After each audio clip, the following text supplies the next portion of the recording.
자, 오늘은 바벨탑에 대해서 우리가 살펴보겠습니다. 오늘 본문에서 우리가 주목해야 할 부분은요, 2절 말씀입니다. 2절에 보시면은 바벨탑을 쌓은 사람들이 신할 땅에 정착했다라고 기록을 하고 있습니다. 자, 2절에 나오는 그들이 누구인가가 굉장히 중요한데요. 우리 창세기 10장 31절부터 오늘 11장 2절까지를 연결해서 한번 읽어보도록 할게요. 31절부터 시작. 이들은 셈의 자손이니 그 족속과 언어와 지방과 나라대로였더라. 이들은 그 백성들의 족보에 따르면 노아 자손들의 족속들이요 홍수 후에 이들에게서 그 땅의 백성들이 나뉘었더라. 온 땅의 언어가 하나요 말이 하나였더라. 이에 그들이 동방으로 옮기다가 신할 평진을 만나 거기 거류하매. 네, 원래 여러분 성경은 장과 절이 없습니다. 장과 절은 후대의 사람들이 편의를 위해서 나눈 거예요. 그러니까 10장의 셈의 족보로 끝이 났는데 11장에 와서 2절에 이에 그들이 동방으로 옮겼다라고 하니까 그들이 누구지 하고 막연할 수 있거든요. 근데 장과 절을 싹 빼고 하나의 책으로 보면 2절에 나오는 그들은 31절에 나오는 셈의 자손이라는 걸 우리가 알 수 있습니다. 자, 여러분, 노아의 세 아들 셈, 함, 야벳 중에서 경건한 후손인 하나님의 축복을 받은 셈의 후예들이 동방으로 옮겨가다가 시날이라는 땅에 머물게 되었습니다.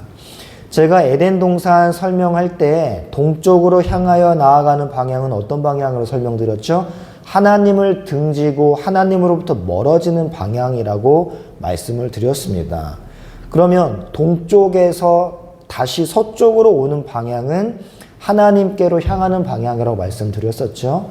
그래서 남방 박사, 북방 박사, 서방 박사가 와도 상관없는데 굳이 동방 박사가 예수님께 나와 경배를 드린 이유는 동쪽에서 온 모든 이방인들을 대표하여 온 자들이다라는 걸 말씀드렸습니다. 예수 그리스도께 모든 이방인들이 이제 등을 돌려서 동쪽에서부터 서쪽을 향하여 하나님이 계신 쪽을 향하여 나아가는 방향을 동방박사에서 우리가 살펴본 적이 있습니다. 경건한 후손인 셈의 후예들이 아담과 하와가 쫓겨난 방향 동쪽으로 가다가 다시 말해서 하나님으로부터 멀어지다가 신할 땅에 정착한 그때 이제 사건이 벌어집니다. 여러분, 오늘 본문 6절부터 10절을 한번 다시 읽어볼게요. 6절부터 10절 말씀입니다. 시작.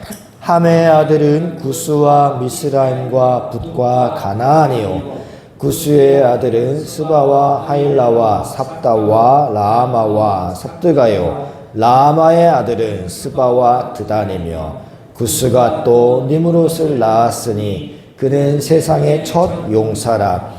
그가 여호와 앞에 용감한 사냥꾼이 되었으므로 속담에 이르기를 아몬은 여호와 앞에 니므롯같이 용감한 사냥꾼이로다 하더라. 그의 나라는 신할 땅의 바벨과 에렉과 아갓과 갈레에서 시작되었으며. 예, 보십시오. 여러분, 니므롯이 누구의 후손이라고 지난 시간에 배웠습니까? 저주받은 함의 후손입니다. 하나님의 경건한 백성인 셈의 후손들이 동쪽으로 이동하다가 저주받은 함의 후손인 니므롯의 땅 시날에 도착을 합니다. 그러자 이 거룩했던 교회가 하나님이 그렇게 괘씸하게 여기시고 반역으로 여기신 바벨탑 쌓기에 동참을 한 거예요. 바벨탑을 쌓은 주역은 니므롯인데 오늘 본문에 보니까 이에 그들이 신할 땅에 이르러서 바벨탑을 건설한 것을 살펴볼 수 있습니다. 경건한 셈의 후손이 저주받은 함의 후손인 니므롯이 행하는 그 일에 동참을 한 거예요. 그래서 이것이 하나님의 저주로 임하는 겁니다. 사실 하나님은 니므롯이, 다시 말해서 저주받은 함의 후예들이 바벨탑을 쌓건 뭘 하건 전혀 상관하지 않습니다. 하지만 그 일에 교회가 동참할 때 그때 하나님은 가만 좌시할 수가 없는 거예요. 바벨탑과 같은 하나님을 향한 반역은요, 경건한 백성이, 즉 교회가 세상과 섞여버릴 때 일어나는 현상입니다. 스가랴 5장 가볼까요? 스가랴 5장에 보시면 지금 셈의 후예들이 신할 땅에 정착했는데 이 신할이 영적으로 어떠한 면을 시사하는 곳인지 우리에게 보여줍니다. 자, 5장 5절부터 11절을 한 절씩 교독해 보겠습니다.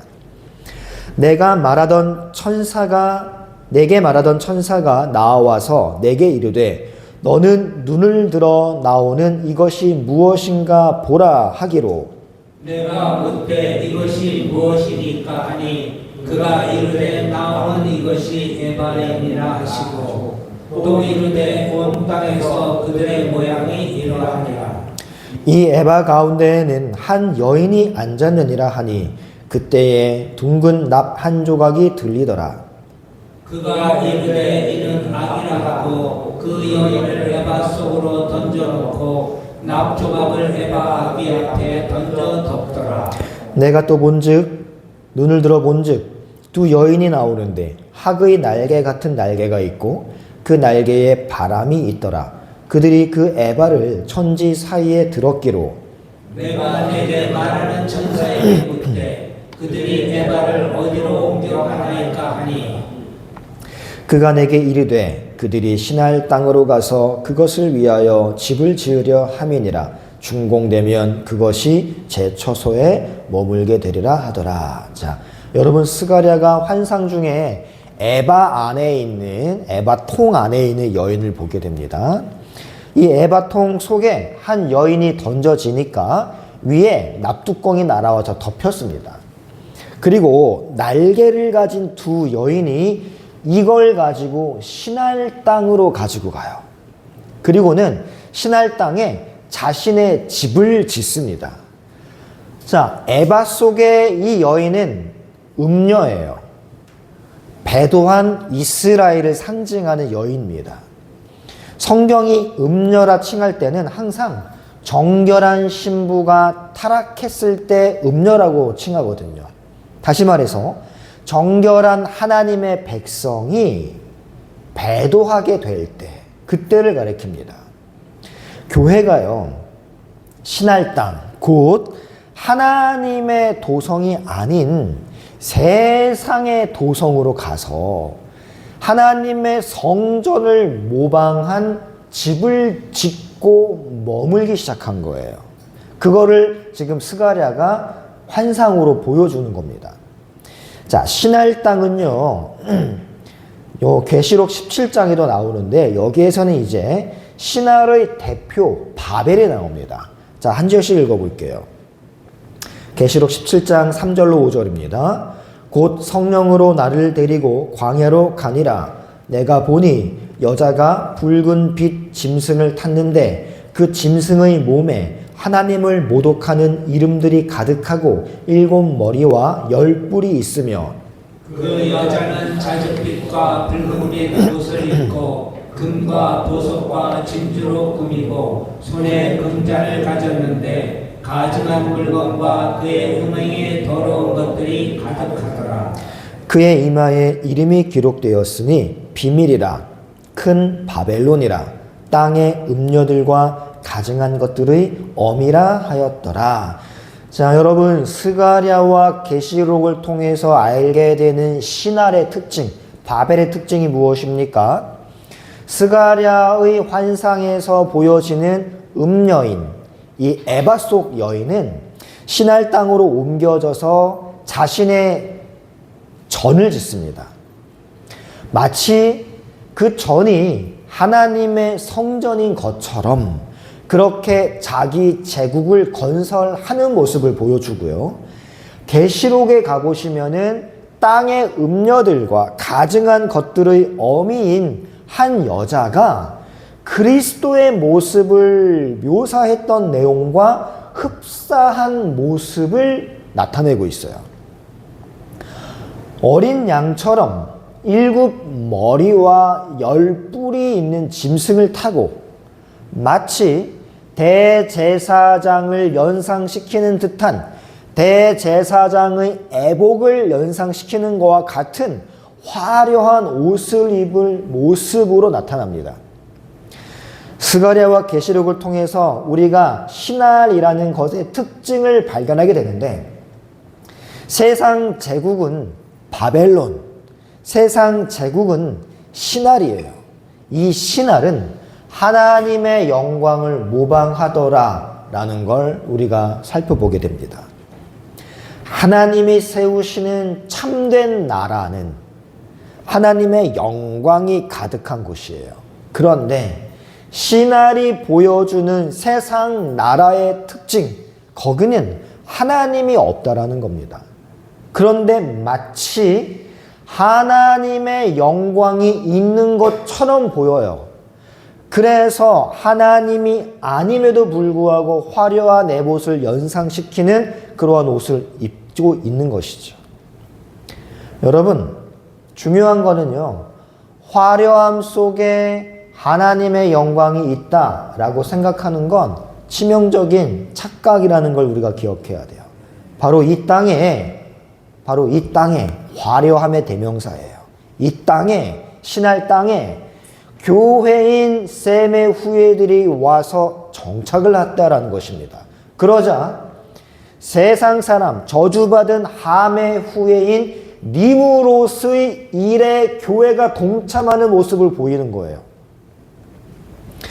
여러분, 이 셈의 후손들은 원래 하나님의 거룩한 백성들이었습니다. 그런데 니무롯을 만나고 함의 후손을 만나고 저주받고 멸망받을 것을 예언된 자들을 만났어요.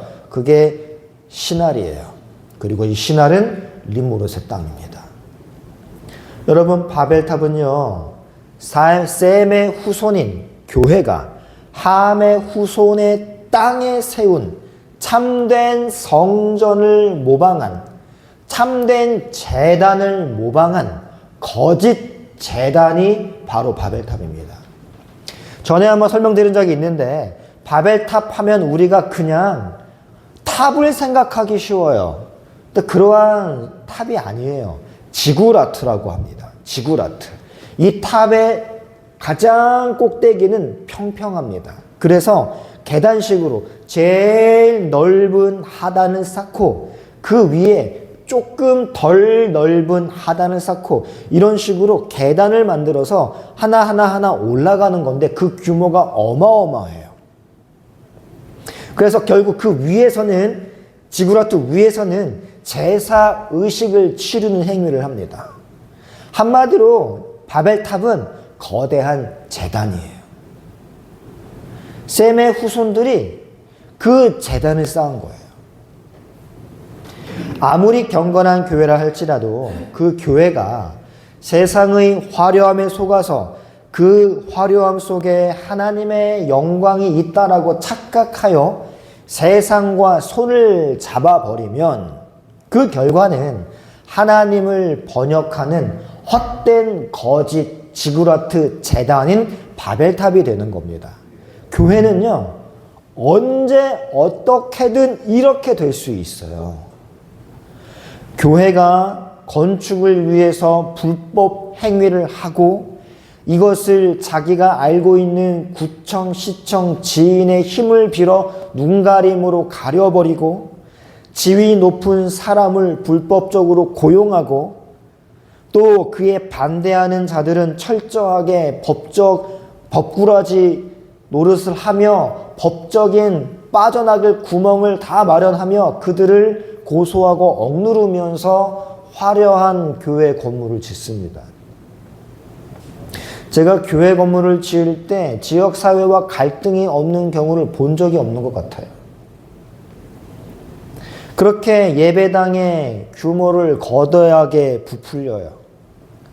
말씀의 강해는 사라지고 대중들의 욕구를 채워줄 연설이나 강연만 남게 됩니다. 교회가 세상적 사고와 만나게 되면 하나님의 말씀을 지키며 소박하게 모여서 예배하는 것보다는 그 말씀을 그냥 무시해버리고 화려하고 사치롭게 어떠한 화려한 건물 안에 모여 자기들끼리 만족하는 것이 더 흡족하게 여겨지기 때문에 그래요. 이것이 교회가 신할 땅, 다시 말해 세상적 사고와 만나게 되면 일어나는 일입니다. 교회가 셈의 후손이 세상 신할 땅에 정착하게 되면 항상 이런 일이 벌어져요. 그러나 하나님은 이 신할 땅에 정착한 교회들이 멸망하는 걸 원치 않으십니다. 그래서 하나님은 일하기 시작하세요. 그게 12장이에요. 다음 주에 또 다다음 주 살펴보겠지만 12장에 누가 나옵니까? 믿음의 조상 아브라함이 나와요. 하나님이 신할 땅에 정착한 셈의 후손들을 싹 다 흩어버리시고 멸절시킨 게 아니라 그 중에 믿음의 조상 아브라함을 딱 세우셔서 이 아브라함을 통해 또 하나님 나라의 확장을 연결해 나가십니다. 우리 한 구절만 좀 볼까요? 12장 1절을 볼게요. 이 아브라함에게 하나님이 신할 땅에 저주를 퍼부으시면서 그 이후에 아브라함에게 뭐라고 명령하시냐? 함께 있습니다. 시작! 여호와께서 아브라함에게 이르시되 너는 너의 고향과 친척과 아버지의 집을 떠나 내가 내게 보여줄 땅으로 가라. 네, 자 여러분 아브라함의 고향은 어디예요? 우리가 알다시피 갈대아 우르예요. 이 갈대아가 바벨론 지역입니다. 그 지역에 아브라함이 살고 있어요. 그런데 하나님이 자기 백성에게 그곳을 떠나라고 명령하시는 거예요. 셈의 후손 중 한 명인 아브라함에게 그곳을 떠나라라고 말하고 있습니다. 지금 다른 셈의 후예들은 함의 후예인 니므롯의 사상에 젖어서 이 신할 땅에서 흥청망청 세상을 누리며 살아가고 있는데 그때 그 중 한 사람인 아브라함을 찾아오셔서 하나님이 제일 다급하게 먼저 명령한 게 뭐예요? 떠나라예요. 그 땅을 떠나라는 것입니다. 지역만 떠나는 것으로 생각하시면 안 돼요.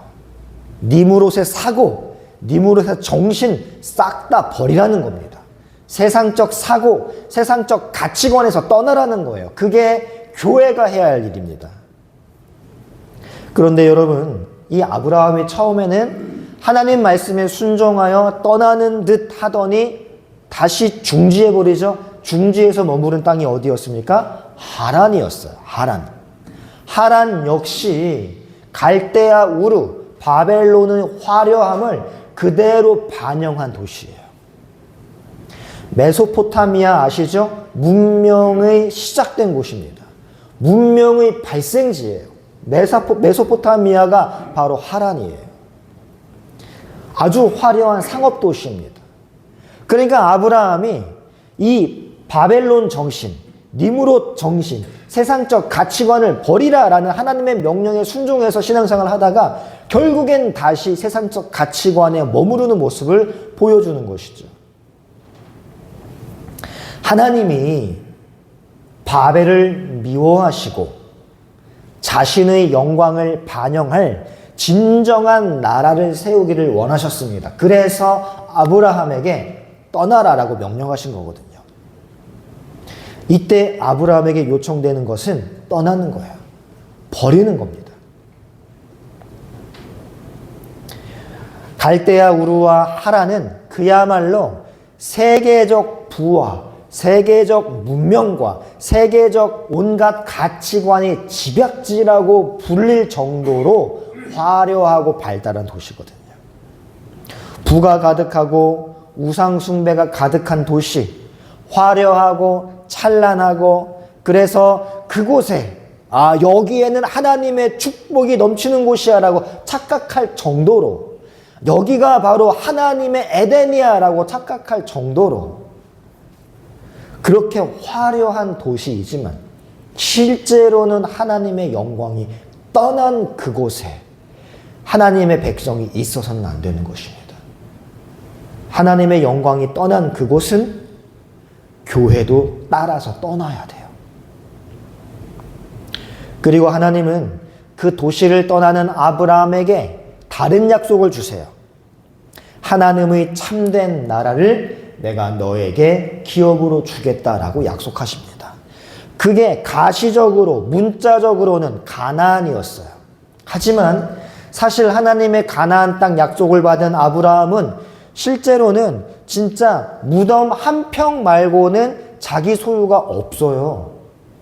그래서 자신의 아내를 전세 내가지고 묻어야 된다라는 생각을 했다라니까요. 자기 땅이 없어요.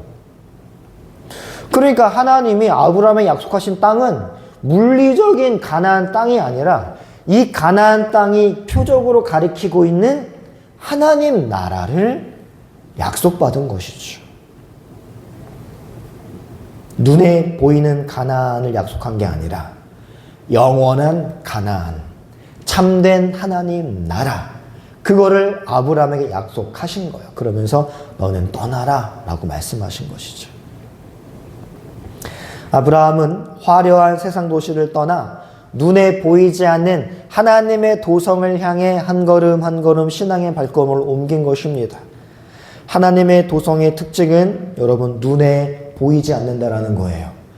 결단코 바벨탑처럼 화려함으로 우리의 눈을 현혹시키지 않습니다.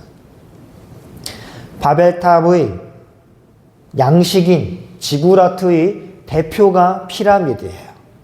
피라미드의 규모는 실로 어마어마합니다. 이집트 신전 중 하나인 카르나크는 동서 600m예요. 남북이 2km라고 합니다. 높이가 23m예요. 엄청난 석상과 탑으로 장식되어 있습니다. 왜 그렇게 화려하고 웅장하게 꾸몄을까요? 그래야 그곳에 신이 있다라고 믿기 때문이에요.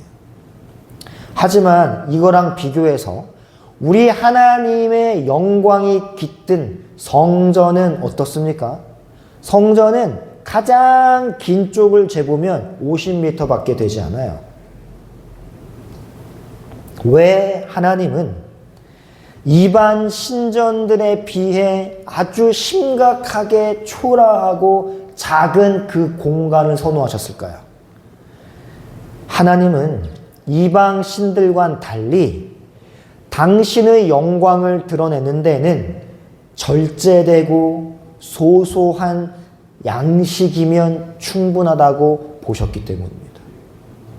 하나님의 영광은 건물의 웅장함에 좌우되는 게 아니기 때문이에요. 천으로 만들어진 광야의 그 작고 초라한 성막은 그 작은 크기에도 불구하고 위대한 창조주의 위엄에 깃든 장소였습니다. 그런 면에서 그 어떠한 신전과도 비교할 수 없는 엄위를 지니고 있었죠. 사랑하는 성도 여러분, 교회의 위엄, 교회의 영광은 화려함이나 규모에 있지 않아요. 그곳에 하나님이 계시느냐 안 계시느냐가 중요합니다. 이 문제 때문에 로만 가톨릭과 개신교가 갈라진 거 아니겠습니까? 하나님이 계신 곳이라면 예배를 통해 하나님과의 진실한 만남이 이루어진다면 건물이 작아도 초라해도 물이 새도 쥐가 왔다 갔다 해도 모이는 사람의 수가 적어도 그것 자체로 하나님의 영광 때문에 영광스러운 거예요. 하나님은 여러분을 성전 삼고 성령으로 내주에 계십니다. 그런데 우리는 화려한 삶을 살아가고 있지 않아요. 바벨탑처럼 웅장한 모습은 우리에게 없습니다. 우리는 늘 삶의 무게에 눌려 있지요. 늘 내야 할 지로용지가 쌓여 있습니다. 아픈 몸을 지니고 살아가고 있습니다. 이런저런 문제 때문에 힘들어하며 살아가고 있어요. 하지만 우리는 세상과 비교할 때 비록 약하고 왜소하지만 우리 안에 하나님의 임재가 있고 우리 안에 영광스러운 하나님이 계시기 때문에 우리는 세상 그 어떠한 육체보다 더 위엄있고 아름다운 존재다라고 자부심을 가지고 살아갈 줄 알아야 돼요. 우리는 예수님께서 석가모니처럼 왕궁에 태어나지 않으셨고 외양간에 누이셨다라는 걸 우리가 잊으면 안 돼요. 우리 예수님께서 30년이라는 세월을 평생 목수로 사셨고 그 목수일 때문에 거친 손을 가지고 계신 분이다라는 걸 우리가 기억해야 됩니다. 참된 하나님의 영광은 눈에 보이는 것에 있어서 드러나지 않아요. 하나님이 계신 곳이 참된 영광이 있는 곳입니다. 그들은 바벨탑을 쌓아서 하늘에 닿으려고 했다? 바벨탑을 쌓아서 신이 깜짝 놀라게 해야지 라는 의도로 바벨탑을 쌓은 거예요. 그리고 게다가 그들은 벽돌 한 장 한 장에 이 바벨탑을 쌓는 일꾼들의 이름을 하나하나 다 새겨 넣었다라고 역사학자 필로는 기록을 하거든요. 그러면서 뭐라고 얘기했어요? 우리의 이름을 내자. 우리의 이름을 내자. 근데 성경을 뒤져보세요. 바벨탑을 쌓은 사람들의 이름은 단 하나도 언급되지 않습니다. 오히려 하나님이 선택한 한 사람, 초라한 아브라함 이름만 기록될 뿐이에요. 여러분, 우리는 이 세상의 도성, 화려해 보이는 찬란한 나라를 추구하는 자들이 아닙니다. 교회인 우리는 신할 땅으로 가서 교회인 우리가 그러한 도성을 추구한다면 교회인 우리 역시 바벨탑을 쌓고 있는 거예요. 오히려 우리는 하나님의 참된 도성, 눈에 보이지 않는 하나님 나라를 향하여 이 세상의 화려함들을 하나하나 버려가며 살아가야 하는 자들이 되어야 합니다. 우리의 시민권은 화려한 이 세상이 아니라 눈에 보이지 않는 하늘에 있기 때문이에요. 이걸 셈의 후예들이 잊어버렸어요. 그러니 하나님이 화가 나시는 것이죠. 니무롯은 뭘 하든 하나님은 신경 안 쓴다니까요. 근데 하나님의 백성인 교회가 자신의 정체성을 상실하고 세상의 그 화려한 일에 동참할 때 하나님은 좌시하지 않는다라는 걸 여러분 기억하시기 바랍니다. 앞으로 우리에게 주어지는 시간들을 하늘 시민으로서의 자부심을 가지고 그 하나님의 참된 도성을 향해 하루하루 전진해 나아가는 복된 성도님 되시기를 말씀으로 축복합니다. 찬양하고 함께 기도합니다.